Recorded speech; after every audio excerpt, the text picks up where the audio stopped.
नमस्कार बच्चों, स्वागत है आपका फिर से। मैं हूं गुरप्रीत सिंह।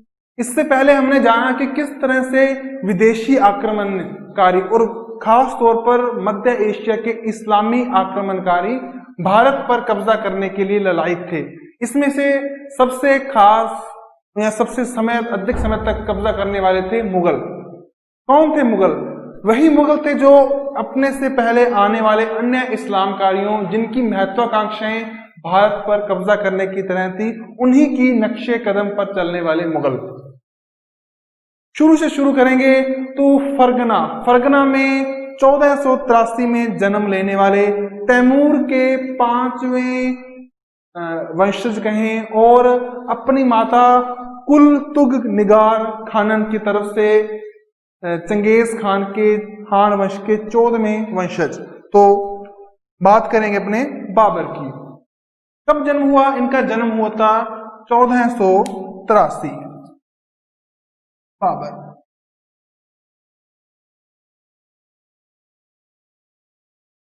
उमर शेख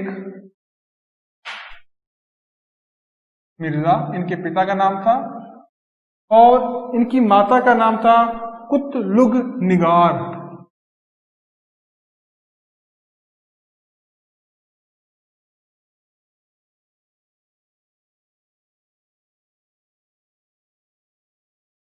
ठीक है, कुतलुगार इनकी माता थी, इनका सरनेम था खानन।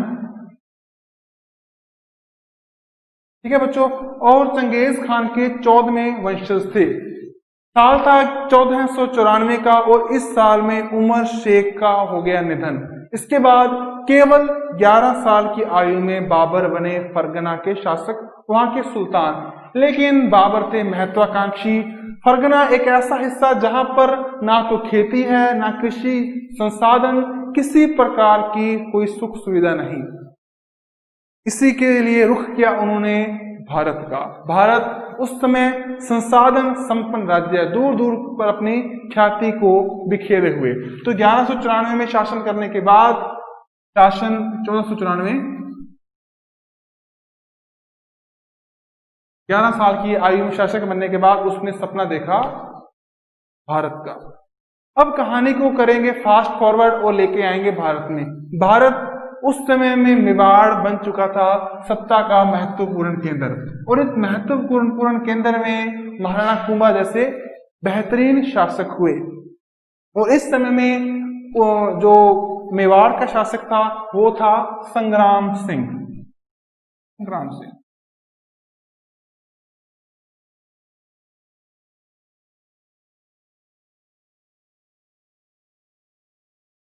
अगर संग्राम सिंह के जन्म राज्याभिषेक की बात करें तो 1509 में राज्याभिषेक हुआ और 1528 तक इसकी मृत्यु हो गई।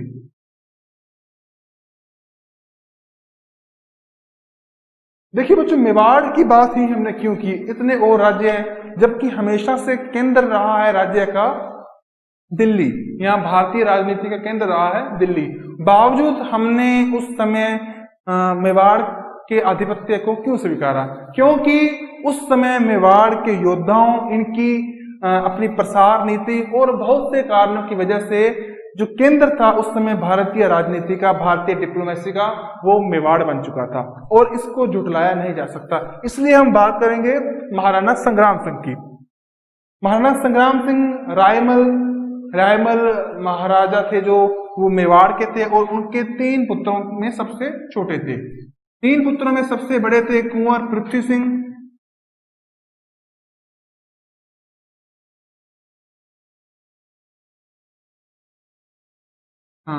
जयमल या जय कहते हैं उनको, ठीक है, और अंतम थे पृथ्वी संग्राम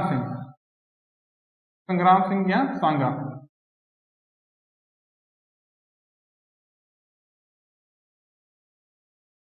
काफी बेहतरीन शासन था इनका। एक बार क्या हुआ, इनके उत्तराधिकार की बात हुई। उत्तराधिकार की बात करने के लिए एक ज्योतिषी को बुलाया गया। ज्योतिषी ने क्या कहा? तीनों की कुंडलियां देखी, जन्म कुंडलियां जिसे कहते हैं।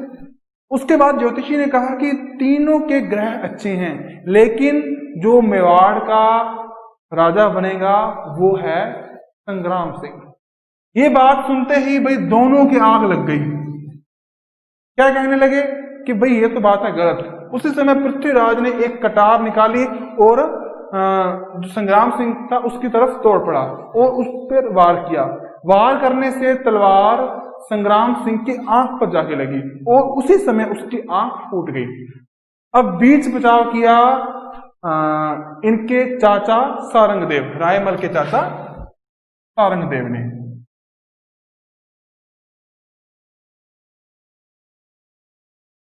सारंगदेव ने कहा, क्यों एक ज्योतिषी की बात को लेकर भाई आप आपस में लड़ते हैं, आपस में प्यार से रहिए, ऐसी कोई बात नहीं है। लेकिन कहा एक ज्योतिषी की बात कहने से इतना कुछ टलने वाला था।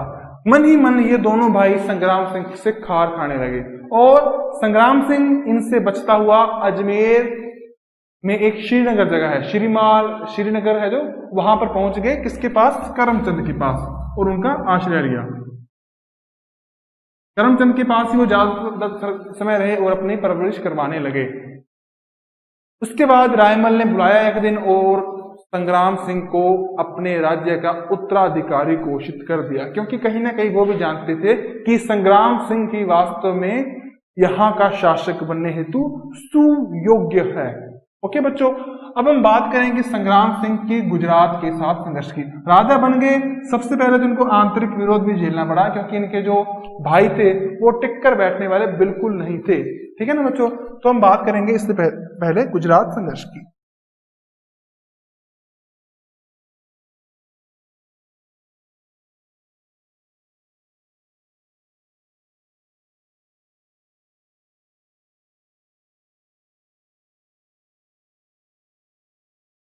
अब देखिए बच्चों, वैसे तो इनका गुजरात के साथ कोई संबंध नहीं था, इतना कोई लेना देना नहीं था, लेकिन इड्र जो था वो ये है मेवाड़, ये है गुजरात, तो इसके बीच में था इड्र।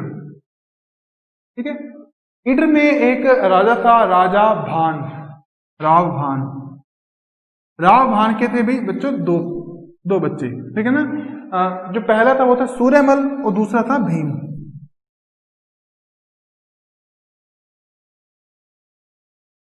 अब राव भान के मरने के बाद राजा बना सूर्यमल केवल 18 महीने तक राजा रहा और उसके बाद इसका देहांत हो गया। इसके देहांत के बाद राजा बना रायमल।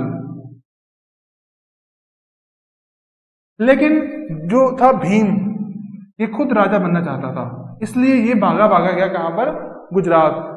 गुजरात के राजा के साथ मिलकर, वहां के सुल्तान के साथ मिलकर ये वहां का राजा बन गया। कहां का? इड्र का। अब जब इसको हटा दिया गया राजपद से, तो ये भागा आ गया संग्राम सिंह के साथ और बोला, महाराज मेरी मदद कीजिए। मदद हुई, बिल्कुल हुई, लेकिन उससे पहले संग्राम सिंह ने अपनी पुत्री का विवाह से पहले है ना, सगन दे देते हैं, उसे कहते हैं एंगेजमेंट या सगाई करना। अपनी पुत्री की सगाई कर दी रायमल के साथ, पारिवारिक संबंध स्थापित कर लिए। उसके बाद पहुंच गए इड्र और उसको हिला दिया वहां से। ठीक है ना, इसके कारण जो सुल्तान मुजफ्फर था, गुजरात का सुल्तान मुजफ्फर,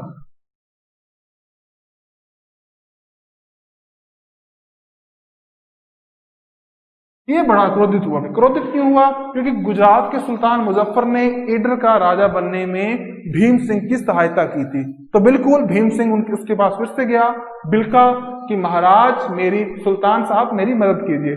तो सुल्तान ने क्या किया? सुल्तान ने अहमदनगर के जागीरदार नवाज उल मुल्क को भेजा इड्र पर हमला करने के लिए। दोबारा से सुन लीजिए, नवाज उल मुल्क कहां के? अहमदनगर के जागीरदार। नवाज उल मुल्क भेजा गया, हरा दिया गया रायमल को उसके राज्य से खदेड़ दिया गया, खुद का शासन वहां पर हो गया। उसके बाद रायमल का पीछा भी किया गया उसका। इस बात का जब पता सुल्तान को लगा, सुल्तान मुजफ्फर को लगा, तो वो काफी रुष्ट हो गया। किससे? नवाज उल मुल्क से। उसको वापस बुला लिया गया। नवाज उल मुल्क के बाद वहां के प्रशासक के रूप में भेजा गया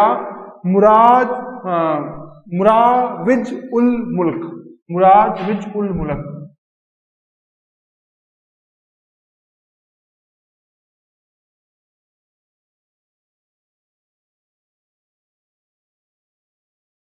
इनको भेजा गया, ठीक है ना। इनको वहां का हाकिम नियुक्त कर दिया गया, हाकिम।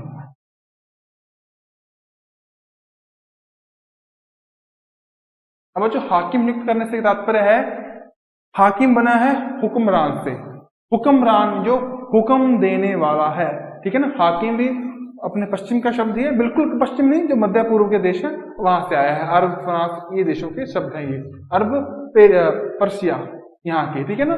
तो वहां का नियुक्त किया गया। उसके बाद बच्चों क्या हुआ, जो रायमल था ये फिर पहुंच गया अपने ससुर यानी कि राणा सांगा के पास।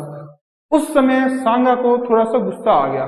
गुस्सा आने का एक कारण यह था कि जो मुराज विल मुल्क था उसने राणा सांगा की तुलना एक कुत्ते से कर दी, क्योंकि कुत्ते के समान है राणा सांगा। क्रोधित हुआ और राणा सांगा और वागड़ का राजा उदय सिंह यानी कि राणा प्लस उदय सिंह। उदय सिंह कहां का था, वागड़ का। वागड़ क्या है, वागड़ आज के डूंगरपुर, उदयपुर जो है, डूंगरपुर बांसवाड़ा, उस क्षेत्र में एक राज्य था वागड़, ठीक है ना। वहां के राजा दोनों ने मिलकर ईडर पर हमला किया। ईडर पर हमला करने के बाद उसे जीत लिया गया, रायमल को सौंप दिया गया। इसके पश्चात वो अहमदनगर, बड़नगर और विसलनगर गए। उन नगरों को लूटा गया, धन संपदा एकत्रित की गई। इसका बदला लेने के लिए, संग्राम सिंह से बदला लेने के लिए मुजफ्फरपुर चुप रहने वाला तो नहीं था, मुजफ्फर सुल्तान। 1520 का साल फिर से एक अभियान भेजा गया चित्तौड़ या कहें कि मेवाड़ के खिलाफ, और ये अभियान का नेतृत्व कर रहे थे किब उल मुल्क और मलिक अयाज, ठीक है ना। किब उल मुल्क प्लस मलिक अयाज। कब था ये, 1520 में।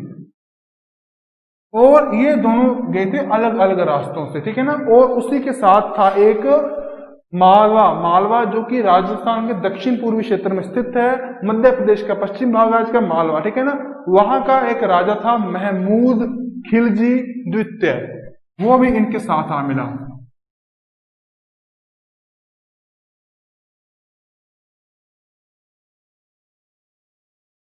तीन एक जैसे दिमाग वाले इकट्ठे हो गए। एक जैसा दिमाग तो था नहीं, कुछ मतभेद हो गए, लड़ पड़े रास्ते में। अभियान इनका सिरे ही नहीं चढ़ पाया, ठीक है ना। आपस में ही इनकी तू मैं होने लगी, बिल्कुल। इससे इनको फिर बाद में एक संधि करनी पड़ी आपस में ही। इसके बाद अपने बच्चों बात करेंगे दिल्ली। दिल्ली के साथ इनका क्या मामला था, किनका, उदयपुर वालों का बच्चों, मारवाड़ का। दिल्ली में उस समय था इब्राहिम लोदी।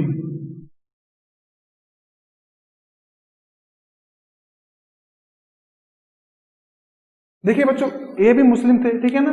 इब्राहिम लोदी से इसके हमला होने का क्या कारण था। सबसे पहली बात थी कि सांगा था जो महत्वाकांक्षी था, इसकी शक्तियां बढ़ रही थी, इसकी टेरिटरी, इसके साम्राज्य का विस्तार दिन ब दिन हो रहा था। इसने दिल्ली के जैसे झावर, जैसे कुछ दुर्ग या बहुत से गांवों पर कब्जा कर लिया।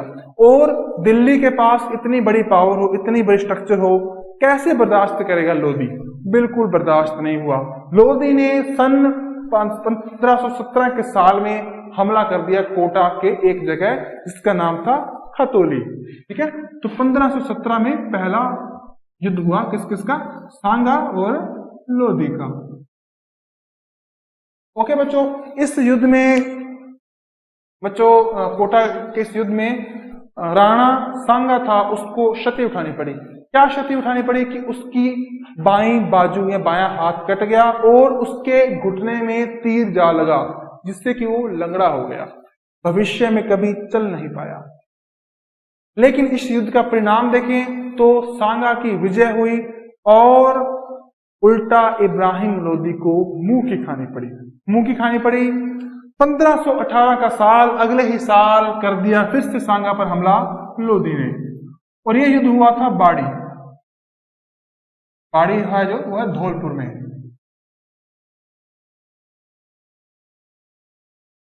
ओके बच्चों, धौलपुर में युद्ध हुआ। युद्ध का नेतृत्व कर रहे थे मियां माखन।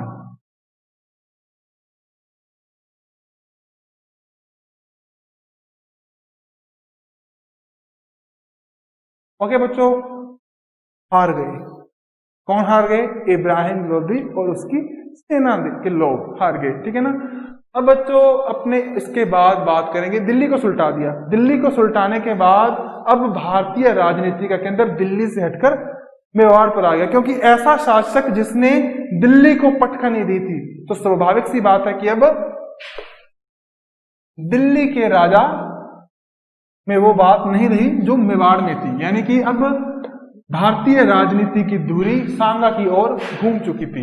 अब हम बात करेंगे मालवा के साथ संबंध और इसके साथ संधियों की।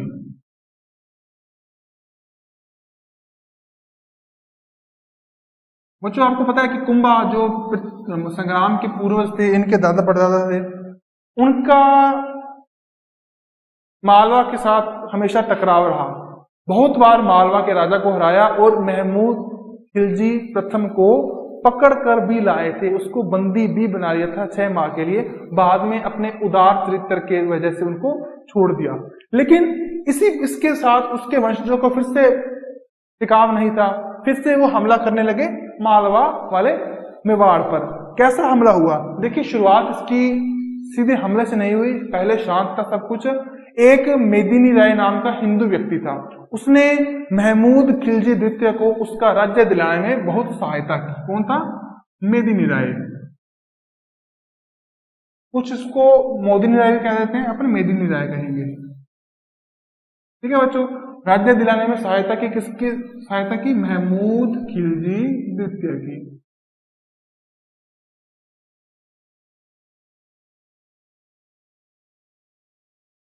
ओके बच्चों, अब इसके बाद क्या हुआ कि वहां पर भी कुछ सामंत होंगे, मालवा में भी। अब इस बंदे को बना दिया गया मालवा का प्रधानमंत्री, यानी कि सबसे बड़ी पोस्ट दे दी गई मेदिनी राय को। इससे वहां के जो सरदार थे, सामंत थे, जो मुस्लिम थे, उनको बर्दाश्त नहीं हुई, उनके ये बात पची नहीं। उन्होंने राजा या सुल्तान के कान भरने शुरू कर दिए, क्योंकि वो मेदिनी राय से ईर्ष्या करते थे। कान भरे भी गए और उनकी उंगलियों पर चढ़ गया महमूद खिलजी अपने सामंतों या अपने मुस्लिम सरदारों की। क्या हुआ? इस विद्रोह के कारण वहां विद्रोह हो गया और मेदिनी राय को वहां से भागकर मेवाड़ आना पड़ा। मेवाड़ आया, उसका स्वागत हुआ, उसको शरण दी गई। न केवल शरण दी गई, बल्कि गागरोन और चंदेरी की जागीर भी दी गई।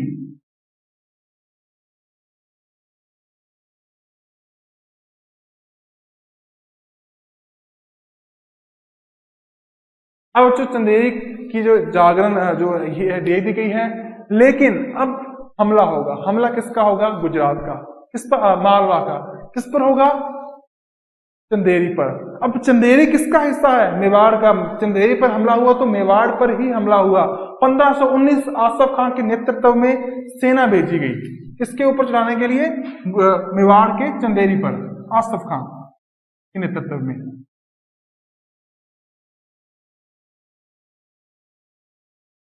1519 का साल। बच्चों युद्ध में क्या हुआ? युद्ध का परिणाम जो भी रहा हो, जाहिर सी बात है मेवाड़ के पक्ष में रहेगा। बहुत खून खराबा हुआ, लेकिन एक उपलब्धि हाथ लगी कि महमूद खिलजी द्वितीय को बंदी बना लिया गया और 3 महीने तक उसको मेवाड़ के यहां बंदी बनाया गया।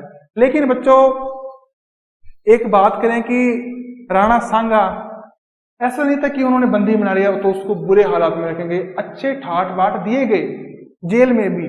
लेकिन एक बार क्या हुआ कि सांगा एक फूलों का गुलदस्ता, जिसे अपने ना बुक्के कहते हैं, ये लेकर गया किसके पास? खिलजी द्वितीय के पास, और कहा कि कैसे दूं मैं तुम्हें, क्या नीचे हाथ करके दूं या ऊपर हाथ करके दूं? तो खिलजी ने जवाब दिया कि तुम नीचे हाथ करके दो, ये मेरा स्वाभिमान मुझे नहीं बताता, लेकिन मैं तुम्हारा कैदी हूं, मैं ऊपर करके हाथ, तुम्हारे ऊपर करके हाथ लूं, ये तुम्हारा स्वाभिमान मुझे नहीं बताएगा, क्योंकि मैं तुम्हारी कैद में हूं। ये बात सुनकर सांगा बहुत खुश हुआ और उसको छोड़ दिया, लेकिन उसका कमरबंद और उसका ताज, रतन जड़ित ताज अपने पास रख लिया। वापिस भेज दिया गया उसको। ठीक है बच्चों। इसके बाद बच्चों अपने बात करेंगे सांगा का टकराव बाबर के साथ। बाबर जो अब 1526 में पानीपत के युद्ध के द्वारा इब्राहिम लोदी को हटाकर उसकी सत्ता पर काबिज हो चुका है। 1526 का पानीपत का प्रथम युद्ध किसके बीच हुआ? इब्राहिम लोदी और बाबर के बीच। बाबर इसमें विजयी रहा और मुगल पताका को दिल्ली में फहराने में कामयाब रहा। अब देखिए बच्चों, बाबर उमर शेख का पुत्र बाबर अब भारत में आ चुका है। केवल 1200 लोग लेकर आया था अपने साथ, लेकिन भारतीय भूमि पर झंडा लगाने में कामयाब रहा। अब इसके बाद नंबर आया किसका? सांगा का। सांगा पर उसने किया आक्रमण। तो उस पर आक्रमण करने के क्या कारण थे? पहला कारण था वचन भंग करना। इसका किसने वचन भंग किया था? बाबर की एक पुस्तक है, उसकी आत्मकथा है तुजुक ए बाबरी।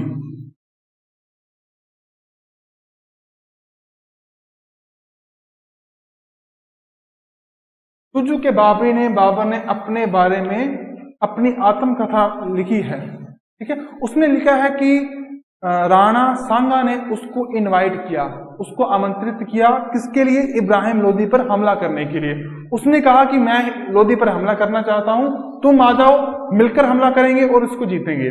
लेकिन ऐन मौके पर राणा सांगा नहीं आया। इसके लिए इसने वचन भंगता की है, मुझे हमला करना पड़ रहा है। लेकिन कहीं ना कहीं बात ये अप्रासंगिक या न्यायपूर्ण प्रतीत नहीं होती, क्योंकि देखिए इब्राहिम लोदी को खुद सांगा ने 2 बार हराया था। उसको क्या जरूरत थी कि किसी बाहर के लोग को हमला बुलाए? बल्कि उसको हराकर उसके राज्य पर कब्जा भी नहीं किया था। कितनी महानता थी। ठीक है ना। तो जाहिर सी बात है कि ये बात तो बिल्कुल ठीक नहीं है। दूसरी बात, दूसरा बात था महत्वाकांक्षा।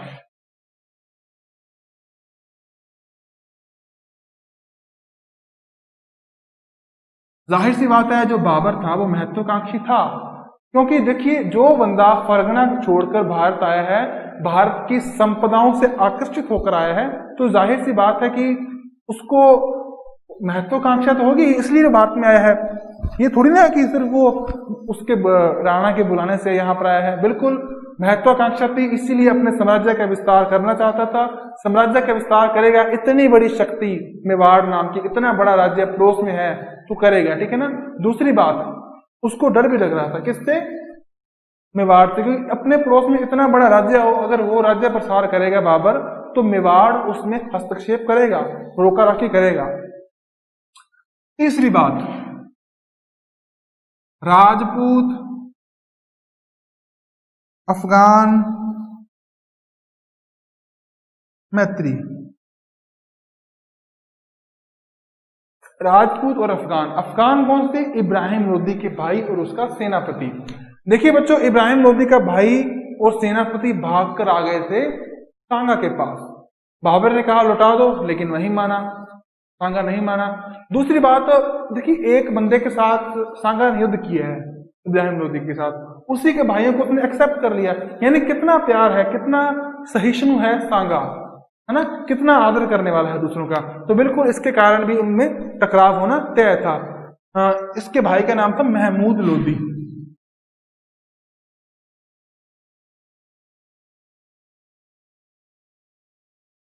ठीक है बच्चों। और इसके बाद जो इसका सेनापति था हसन खान, इसका राजपूत का। और इसके बाद जो चौथा कारण था वो था जो सल्तनत क्षेत्र पर अतिक्रमण। ठीक है ना।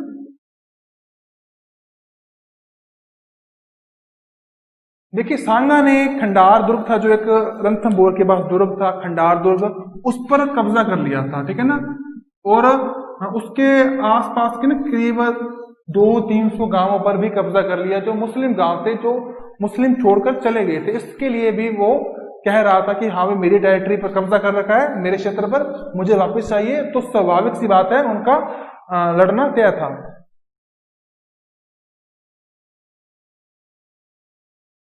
अब बच्चों बात करेंगे सांगा जो था राणा सांगा था, उसकी ताकत के उसके पास कौन कौन था? उसके पास सबसे पहले था हसन खां मेवाती, झाला का अज्जा सिंह सज्जा सिंह, बीकानेर के कुंवर कल्याण सिंह, ईडर का रायमल, वागड़ का उदय सिंह, देवलिया का राजा, ठीक है, चंदेरी का मेदिनी राय जो कि उसी का सामंत था या उसका प्रधानमंत्री था मालवा का, ठीक है। इसके बाद बच्चों 1527 मेहंदी ख्वाजा के नेतृत्व में बयाना में सेना भेजी गई बाबर के द्वारा। 1527 का साल।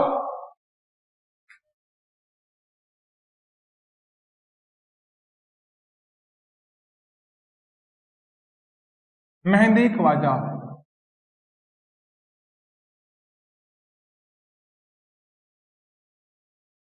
ओके बच्चों, बयाना भरतपुर।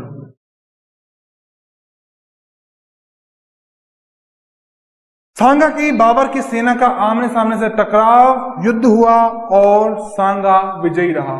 इस विजय पराजय के बाद बाबर परेशान हो गया। बाबर के सैनिक अत्यधिक हतोत्साहित हुए क्योंकि उन्होंने रणभूमि में राजपूत सैनिकों का शौर्य देखा था। इसके बाद क्या हुआ बच्चों? इसके बाद फिर से उन्होंने हमला करने की योजना बना ली थी। इन्होंने, बाबर की सेना ने। क्या हुआ? बाबर अपने सैनिकों को इकट्ठा बैठा दिया और धर्म युद्ध, जिसे कहते हैं इस्लाम में जिहाद, उसका नारा दिया। भाषण देने लगा, बोला कि यहां से चले गए तो भूखे मरेंगे, कुछ नहीं मिलेगा। अगर आप में जान है, जब तक जान है तब तक अंतिम श्वास तक आपको लड़ना होगा। बहुत ही प्रेरणादायी, बहुत ही प्रभावी भाषण दिया बाबर ने और अमल भी हुआ इस पर। एक ही महीने बाद, केवल एक महीने बाद फिर से दोनों सेनाएं मैदान में आमने सामने आ डटी। लेकिन इस बार जो बाबर था उसने एक कूटनीति की।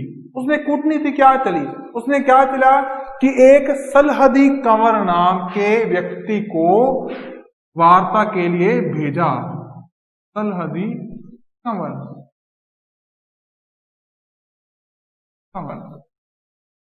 ठीक है। इसके बाद भेजा बाबर के पास कि हम दोनों बातचीत करेंगे, लड़ाई नहीं करेंगे, संधि करेंगे। लेकिन ये बहाना था। कुछ सरदार थे, राजपूत सरदार, जो सलहदी तंवर को पसंद नहीं करते थे। वो कह रहे थे कोई और, इसको नहीं। लेकिन सांगा ने संधि करने पर बल दिया। उधर छुप छुपाकर तैयारी करते करते सांगा पर हमला कर दिया बाबर ने। सांगा लड़ते लड़ते मूर्छित हो गया।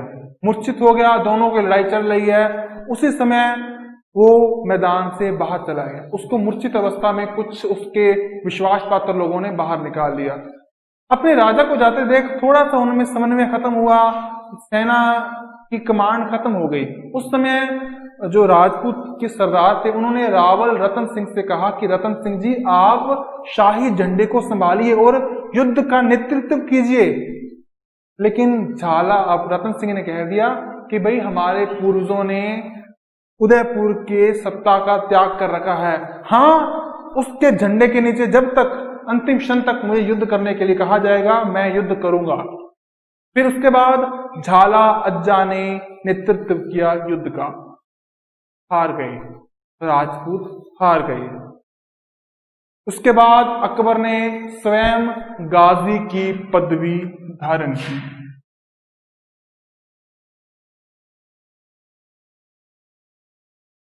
ओके बच्चों, इसके बाद बच्चों उन्होंने अपने आप को ज्यादा दिखाने के लिए या लोगों में भय पैदा करने के लिए राजपूत सरदारों के सिरों को काटकर उसका एक मीनार बनाई, बड़ी सी। कितना भयावह दृश्य होगा ना। अब बच्चों अपने बात करेंगे कि क्या कारण थे जिसके कारण सांगा इस युद्ध में हार गया।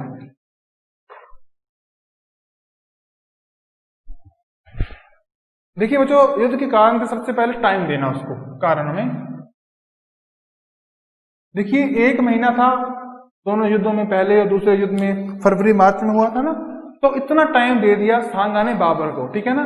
वो तैयारियां करता रहा और सांगा आराम से आमोद प्रमोद में व्यस्त हो गया, या उसने युद्ध की तैयारी नहीं की। समय देना।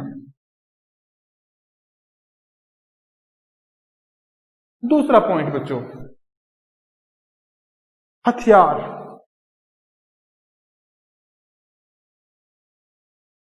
देखिए बाबर के पास थे तोप, तीर कमान, हथियारों से हमला किया। नए हथियार तोपें जब चली तो राजपूत सेना भयभीत हो गई। उनके हाथी उन्हीं को रौंदने लगे, राजपूतों के हाथी राजपूतों को ही रौंदने लगे। राजपूतों की सेना में खलबली मच गई। तोप इससे तो कभी जानकारी नहीं थे, पहली बार भारत में तोप लेकर आया था बाबर। और हथियार तीर कमान, इतने जबरदस्त तीर कमान थे उनके। देखिए सांगा के क्या लगा था जिससे वो मूर्छित हुआ? सांगा को तीर लगा था। किसका तीर लगा था? बाबर की सेना का, यानी कि बेहतरीन तीरंदाज थे। अगली बात की, जो सांगा के लोग थे, सांगा खुद था वो युद्ध में खुद चला गया।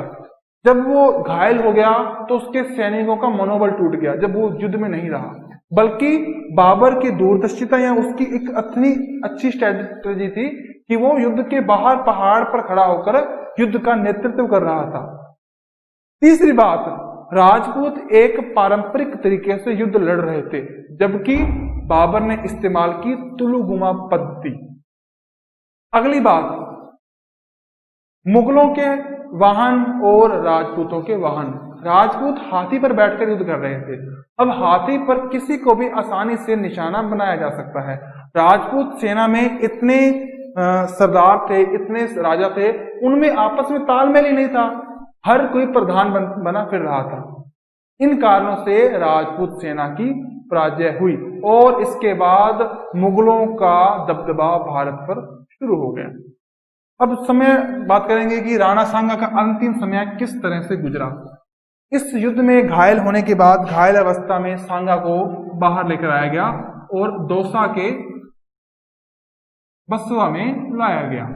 अब दौसा के बसवा में जब सांगा को होश आया तो उसने इच्छा की कि हम फिर से युद्ध करेंगे, लेकिन बहुत से सामंत इसके लिए राजी नहीं थे।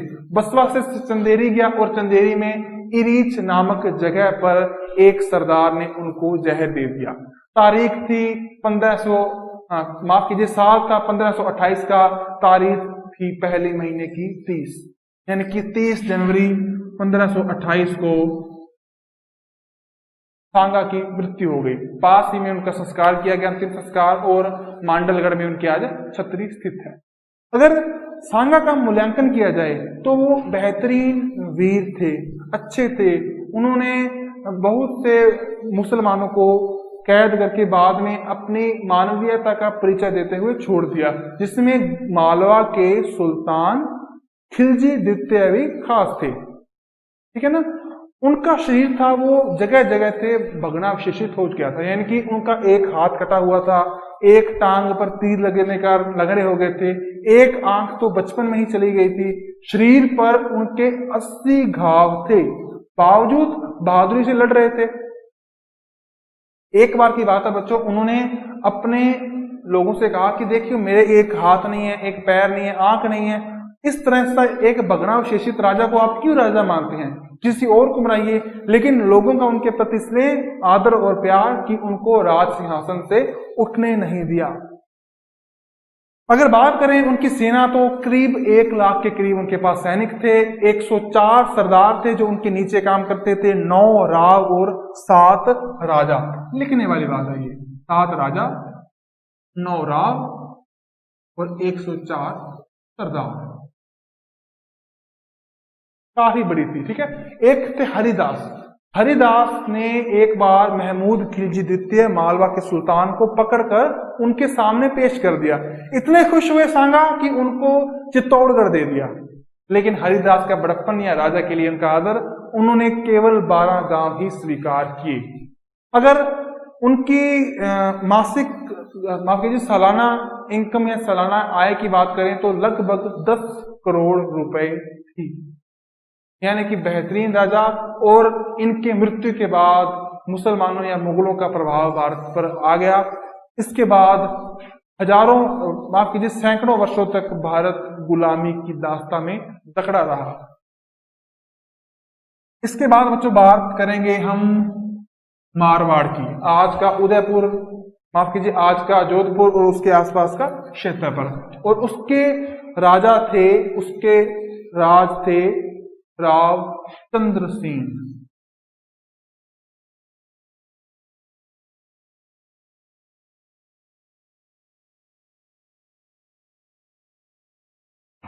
राव चंद्रसेन 1562 से लेकर 1581 तक राजा बनने वाले और 1541 में जिनका जन्म हुआ, 1562 से लगे थे और 1581 तक ये राजा रहे।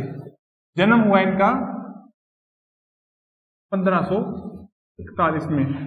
इनके पिता राव मालदेव, ठीक है ना, जो कि मारवाड़ के बेहतरीन शासक थे, जिन्होंने मारवाड़ की सत्ता को दूर दूर तक फैलाया। लेकिन युद्ध क्या हुआ, कहां से उनकी अवनति के रास्ते प्रशस्त हुए? साल 1544 का गिरी सुमेल का युद्ध।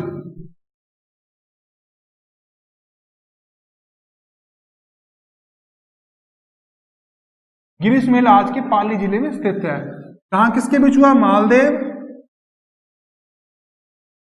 और दिल्ली के सुल्तान के बीच। अब देखिए बच्चों, ये युद्ध इतना भयंकर था, रेत के टीलों में लड़ा गया कि शाही सेना के पास खाने पीने के सामान की कमी हो गई।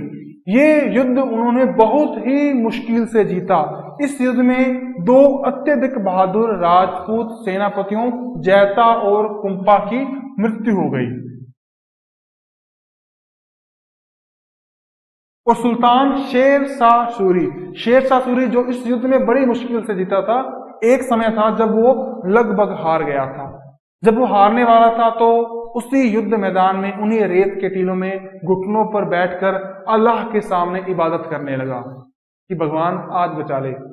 युद्ध जीतने के बाद उसने जानते हो क्या कहा कि एक मुट्ठी बाजरे के लिए आज मैंने हिंदुस्तान की बादशाहत खो दी होती। वास्तव में बात है कि जोधपुर या मारवाड़ में है ही क्या बाजरे के अलावा। उस समय में केवल जो व्यवसायिक कर था उसी के जरिए उनकी कमाई थी, अधिकतम कमाई उन्हीं के जरिए थी, कृषि तो नाम मात्र की थी। अब बच्चों 62 में राजा बनने के बाद चंद्रसेन के सामने बहुत सी कठिनाइयां आई, जिसमें सबसे पहले बात करेंगे उनके राजा की आंतरिक कलह के बारे में।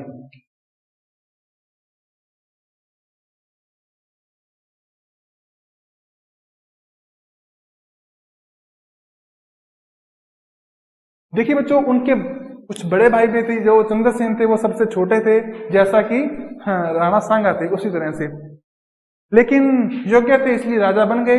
उनके बड़े भाई थे राम, उदय और रायमल, ठीक है ना, राम सिंह, उदय और रायमल।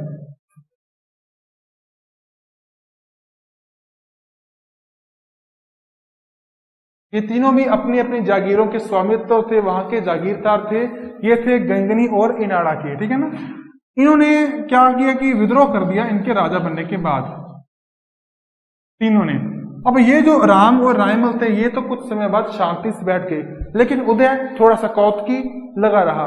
तो भाई चंद्रसेन ने भी सबक सिखाया और सभी को वापस भगा दिया। 1563 का साल नाडोल, इस पर भी कार्रवाई इन्होंने कर दी। इनके रुष्ट भाई पहुंच गए अकबर के पास। अकबर तो बहाना ही ढूंढ रहा था कि कोई आए और मुझे जोधपुर या मारवाड़ में हस्तक्षेप करने का मौका मिले। तो मुगल किस तरह से एंट्री करेंगे?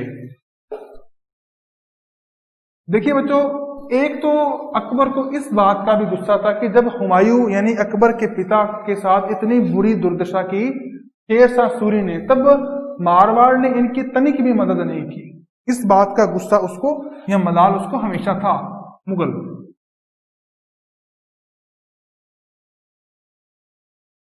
जोधपुर पर मुगल आक्रमण है। बच्चों, अकबर स्वयं तो आने वाला था नहीं, बड़ा था, ठीक है ना, उसके पास सत्ता ज्यादा थी, लेकिन वो राजाओं को साथ लेकर चलने वाला था। ये था धर्म सहिष्णु था, असहिष्णु नहीं था औरंगजेब की तरह। हुसैन कुली के नेतृत्व में सेना भेजी गई। लगभग 3 बार हमला किया गया जोधपुर पर, लेकिन कामयाब नहीं रहे। 10 माह की घेराबंदी के बाद जब मारवाड़ यानी मेवाड़ के माफ कीजिए जोधपुर के दुर्ग में अन्न जल की कमी हो गई तो चंद्रसेन को मारवाड़ या मेवाड़ का त्याग करना पड़ा। पहुंच गए भद्राजून के दुर्ग में। भद्राजून का दुर्ग जो कि अभी भी मुगलों की पहुंच से दूर नहीं था। बच्चों, नागौर 1570 का साल अकबर दरबार का आयोजन हुआ। अकबर के आने का क्या कारण था? कारण था राजपूतों की स्थिति को जानना और विशेष तौर पर मारवाड़ के आंतरिक चीजों का अध्ययन करना। शुक्र तालाब का निर्माण करवाया गया, लेकिन यह निर्माण था मारवाड़ के अंदर घुसने का, उसका बहाना था। शुक्र तालाब का निर्माण कराया गया और भद्राजून में 1571 में वहां पर भी इसकी खिलाफत हो गई चंद्रसेन की और उसको वहां से जाना पड़ा। 1572 का साल गुजरात में अभियान भेजना था। किनको? मुगल सेना को। ये अभियान भेजा जाना था दिल्ली से, लेकिन दिल्ली के रास्ते में था मेवाड़ और मारवाड़। अवश्य था कि ये पंगे लेना नहीं टिकेंगे, तो इसके लिए बीकानेर के राय सिंह को भेजा गया मेवाड़ और मारवाड़ की सीमा पर, ताकि इनको रोकें। और यहीं पर थे चंद्रसेन को फिर से यहां से हरा दिया गया। जगह जगह घूमते रहे 1573 में, ठीक है ना। शहाबुद्दीन, जगत राय, केशव प्रसाद, राय सिंह, इन सभी ने मिलकर इनको हराने का प्रयास किया। अब इसके बाद बच्चों क्या हुआ कि सोजत में अपने भतीजे कल्ला और सिवाना में पत्ता को, इसको पत्ता भी कहते हैं ये लोग, ठीक है ना, इसको किले का भार सौंप दिया गया और खुद वो छापा मार युद्ध पद्धति से काम करने लगे। सोजत और सिवाना, सोजत में से कल्ला, इनके भतीजे, उस यहां पर थे वीर पत्ता। कुछ लोग पत्ता लिख देते हैं, ठीक है ना, प्रोनाउंसिएशन का फर्क है, क्योंकि पहले ये नाम मौखिक थे, बाद में इनको लिखा गया। 1575 में जलाल खाई सिवाना में फिर से इनको अधिकार हो गया, लेकिन ज्यादा समय नहीं चला, फिर से मुगल आक्रमण हुआ। यानी कि कहें तो इनके पास कुछ ज्यादा नहीं था, ठीक है ना। इसके बाद देवीदान पर अटैक हुआ, वहां पर भी इन्होंने बहुत समय अपना समय गुजारा। जलाल खान का आक्रमण इनके पास हुआ। जलाल खान जो अकबर के सेनापति थे, लेकिन इन्होंने उस युद्ध में 1575 के उस युद्ध में जलाल खान को हरा दिया और दुनाड़ा के दुर्ग पर अधिकार कर लिया। 1575 में दुनाड़ा।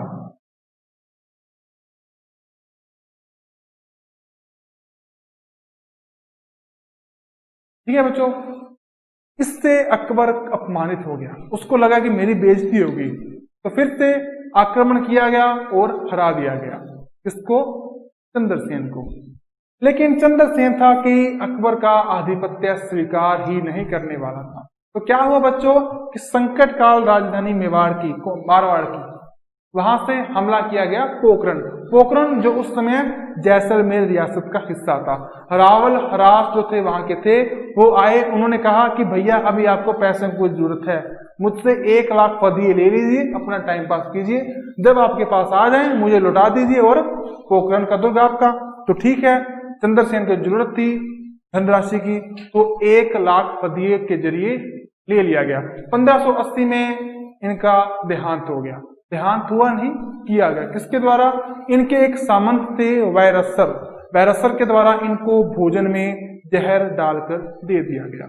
काफी दुखद इतिहास है बच्चों। इनको मारवाड़ का प्रताप भी कहा जाता है, क्योंकि प्रताप की भांति इन्होंने भी अकबर के साथ प्रतिरोध की नीति को अपनाया। और इनको भूला बिसरा राजा भी कहा जाता है, क्योंकि इतिहास में इनका नाम बहुत कम है। कारण ये कि इनके वंशज राजा नहीं बन पाए, इनके भाइयों के वंशज राजा बने, जिन्होंने इनके इतिहास को आगे नहीं आने दिया। ये लेक्चर अपना यहीं तक था। अगले लेक्चर में अपने मुगल आक्रमणों की कुछ और परिस्थितियों की बात करेंगे। तब तक आप इस लेक्चर को देखिए और बुक में से इस लेसन को अच्छी तरह से पढ़िए। अब हम लेंगे अलविदा। धन्यवाद।